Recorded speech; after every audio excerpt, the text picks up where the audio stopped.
దుర్మార్గాలు, election commission చేష్టలుడిగి కళ్ళప్పగిచ్చి చూసిన వైనం ఎన్నింటి ఫలితంగా మేము నిన్నటి ఎన్నికల్లో సాంకేతికంగా ఓడిపోవడం జరిగింది. కానీ ఎన్నికల ఫలితాలు వచ్చి 24 గంటలు కాకముందే మా పార్టీ కార్యకర్తలు నాయకుల మీద ఇవాళ గూండాయిజానికి రౌడీయిజానికి కాంగ్రెస్ పార్టీ ఏదైతే దిగజారుడు రాజకీయాలు చేస్తుందో నేను ఒకటే చెప్తా ఉన్నా. 10 ఏళ్లు మేము ప్రభుత్వంలో ఉన్నప్పుడు మీరు ప్రతిపక్షంలో ఉన్నారు.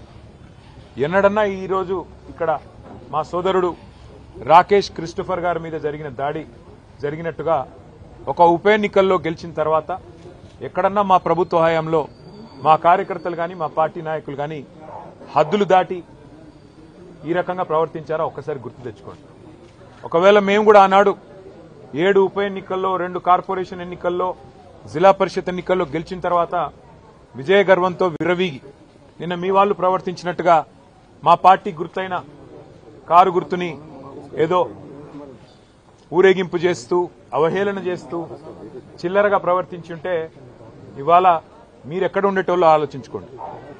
సోదరుడు రాకేష్ క్రిస్టోఫర్ గారి మీద ఒక క్రిస్టియన్ మైనారిటీ కమ్యూనిటీకి సంబంధించిన సోదరుడు, ఆయన మీద రెహమత్ నగర్ లో జరిగిన ఈ దాడిని నేను పూర్తిగా ఖండించడమే కాదు, ఆయనకి జరిగిన ఈ దాడికి బాధ్యత కూడా ఖచ్చితంగా కాంగ్రెస్ పార్టీయే వహించాల్సి ఉంటుంది. ఎన్నికల్లో కొన్ని ఎన్నికలు గెలుస్తాం, కొన్ని ఎన్నికలు ఓడిపోతాం.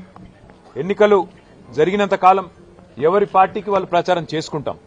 కానీ ఎన్నికలు అయిపోయిన తర్వాత కూడా ఈ రకంగా కక్షపూరితంగా వ్యవహారం చేస్తాం, ఈ రకంగా రాజకీయం చేస్తాం, రౌడీజం చేస్తామంటే తెలంగాణ ప్రజలు అన్ని చూస్తున్నారు.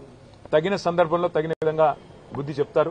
మేము తమ్ముడు రాకేష్ క్రిస్టోఫర్ గారికి, వారి కుటుంబానికి, వారి శ్రీమతికి, వారి కూతురికి, వారి కుమారుడికి, వారి తండ్రి గారికి అందరినీ కలిసినాము. విష్ణువర్ధన్ రెడ్డి గారు, సునీత గారు, కౌశిక్ రెడ్డి గారు, అట్లాగే మా నాయకులందరం కూడా కలిసి, మా కార్పొరేటర్లు అందరం కూడా కలిసి ఆ కుటుంబానికి ధైర్యం చెప్పడానికి ఎన్నికలు మా కూకట్పల్లి ఎమ్మెల్యే కృష్ణారావు గారు అందరం కూడా వచ్చి వారికి ధైర్యం చెప్పే ప్రయత్నం చేస్తా ఉన్నాం. అట్లాగే నేను ఇంకొక మాట కూడా ఇస్తా ఉన్నా, ఎన్నికల ముందు చెప్పాను, మళ్ళీ చెప్తా ఉన్నా. జూబ్లీహిల్స్ నియోజకవర్గంలో ఏ కార్యకర్తకి ఏం జరిగినా కంటికి రెప్పలాగా కాపాడుకునే బాధ్యత నాది, పార్టీది. వదిలిపెట్టే సమస్య లేదు. ఒక ఎన్నికల్లో గెలవచ్చు, ఒక ఎన్నికల్లో ఎదురుదెబ్బ తగలొచ్చు, కానీ కార్యకర్తల విషయంలో మాత్రం ఎక్కడ ఎవరికి ఏ అన్యాయం జరిగినా, ఎక్కడ ఎవరికి ఏ చిన్న నొప్పి కలిగినా తప్పకుండా ఇదే రకంగా వాళ్ళ ఇంటి ముందుకు వస్తాం. అర్ధగంటలో వస్తా అని చెప్పినా ఇలా వచ్చినాం. రేపు కూడా ఇట్లే ఉంటాం. మంగళవారం నాడు జూబ్లీహిల్స్ నియోజకవర్గ కార్యకర్తల సమావేశం కూడా ఏర్పాటు చేస్తా ఉన్నాం. ఆ రోజు మిగతా అన్ని విషయాలు కూడా డీటెయిల్డ్ గా మాట్లాడుకుందాం. కానీ ఖచ్చితంగా ఈ రోజు జరిగిన ఈ దాడికి కాంగ్రెస్ బాధ్యత తీసుకోవాలి. మరి కాంగ్రెస్ పార్టీగా ముఖ్యమంత్రి రేవంత్ రెడ్డి బాధ్యత తీసుకోవాలి. మీరు కనుక సంయమనంతో వ్యవహారం చేయకపోతే, విజయ గర్వంతో ఇట్లాగే విర్రవీగితే తప్పకుండా ప్రజలు బుద్ధి చెప్తారు, తప్పకుండా మేము కూడా బుద్ధి చెప్పాల్సిన పరిస్థితి వస్తుందని చెప్పి కూడా కాంగ్రెస్ నాయకులకు చెప్తూ, రాకేష్ క్రిస్టోఫర్ గాని అట్లాగే జూబ్లీహిల్స్ నియోజకవర్గంలో ఉన్న కష్టపడి పనిచేసిన కార్యకర్తలందరికీ శిరస్సు వంచి వారికి ధన్యవాదాలు. ఎందుకంటే గతంలో మాకు 80,000 ఓట్లు వస్తే ఇప్పుడు కూడా 75,000 ఓట్లు వచ్చినాయి. ఓట్లేం తగ్గలేదు, కేవలం 5,000. అది కూడా ఇన్ని రిగ్గింగులు, ఇన్ని గూండాగిరి, ఇన్ని దొంగ ఓట్లు, ఇన్ని పైసలు పంచి, చీరలు పంచి, కుక్కర్లు పంచి, ఇన్ని కథలు పడ్డాక ఆడికి కూడా 75,000 ఓట్లు మా అభ్యర్థికి వచ్చినాయి, మా పార్టీకి వచ్చినాయి. ఇదేమి స్వల్ప సంఖ్య కాదు. తప్పకుండా తిరిగి మళ్ళీ భవిష్యత్తులో కొడతాం. జూబ్లీహిల్స్ లో మళ్ళీ గులాబీ జెండా ఎగరేస్తాం. Thank you. సరే, ఎవరిది అహంకారమో ఎవరిది ఏందో నిన్న వాళ్ళు విజయ గర్వంతో తీసిన ఊరేగింపులోనే కనబడ్డది. మేము ఎన్నో ఎన్నికలు గెలిచాం గతంలో. ఎప్పుడన్నా ఇంత అహంకారపూరితంగా ఒక పార్టీ గుర్తును అట్లా బజార్లో ఈడుస్తూ క్రేన్లు పట్టుకొని అంత చిల్లరగా ఎప్పుడన్నా ప్రవర్తించామా? గతంలో అట్లాంటి ఎన్నికల్లో కాంగ్రెస్ పార్టీకి డిపాజిట్లు కూడా రాలేదు. అట్లా అని చెప్పేసి కాంగ్రెస్ పార్టీ గుర్తునేమన్నా గాడిదనెక్కి ఊరేగింపులు చేశామా? అహంకారం ఎవరిదో, ఆత్మవిశ్వాసం ఎవరిదో, భవిష్యత్ ఎవరిదో తప్పకుండా తెలంగాణ ప్రజలు నిర్ణయిస్తారు.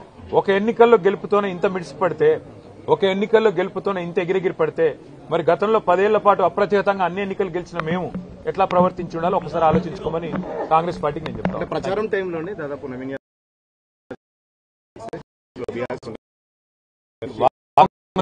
ఇది సాంకేతికంగా వాళ్ళు గెలిచారు తప్ప ఇంత రిగ్గింగు, ఇన్ని దొంగ ఓట్లు, ఇన్ని పైసలు, ఇన్ని చీరలు, ఇన్ని కుక్కర్లు, ఇవన్నీ ఇప్పుడు రెహమత్ నగర్ లో మీరు ఇక్కడ ఉన్నారు కదా, మొత్తం విలేకరులు ఇల్లు తిరిగి అడగండి. ఎన్ని డబ్బులు పంచారు, ఎన్ని కుక్కర్లు పంచారు, ఎన్ని రకాల తాయిలాలు పంచారు, ఎన్ని ఆపసోపాలు పడ్డారు.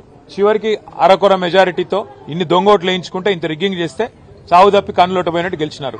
అదో గెలుపు అనుకుంటే అది వాళ్ళ కర్మ, నేనేం చేయలేదు.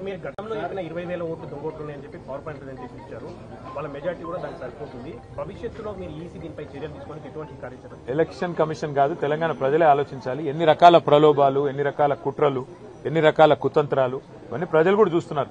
మొత్తం ఎలక్షన్ రోజు ఏం జరిగిందో ప్రజలు చూశారు. కాబట్టి భవిష్యత్తులో మిగతా అన్ని విషయాలు మాట్లాడుకుందాం. ఇవాళ మాత్రం కేవలం మా సోదరుడు రాకేష్ క్రిస్టోఫర్ గారికి, వారి కుటుంబానికి, జూబ్లీహిల్స్ నియోజకవర్గంలో ఉన్న ప్రతి కార్యకర్తకు ధైర్యం చెప్పడానికి నేను ఇక్కడికి వచ్చినాను. తప్పకుండా భవిష్యత్తులో కూడా ఇదే స్థాయిలో, ఇదే పద్ధతిలో ఎక్కడ ఎవరికి చిన్న ఇబ్బంది కలిగినా వారి దగ్గరికి వస్తాము, వారికి అండగా నిలబడతాము. కాంగ్రెస్ పార్టీ గుండాయిజం మానుకోకపోతే ప్రజలే బుద్ధి చెప్పే విధంగా ప్రజల్ని కూడా చైతన్యం చేస్తాం. Thank you. జై తెలంగాణ.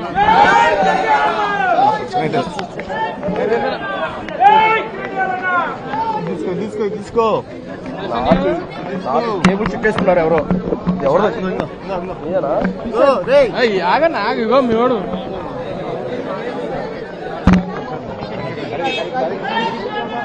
నా చేతిలోనే ఉంది ఆ కేబుల్. ఇది ఏదో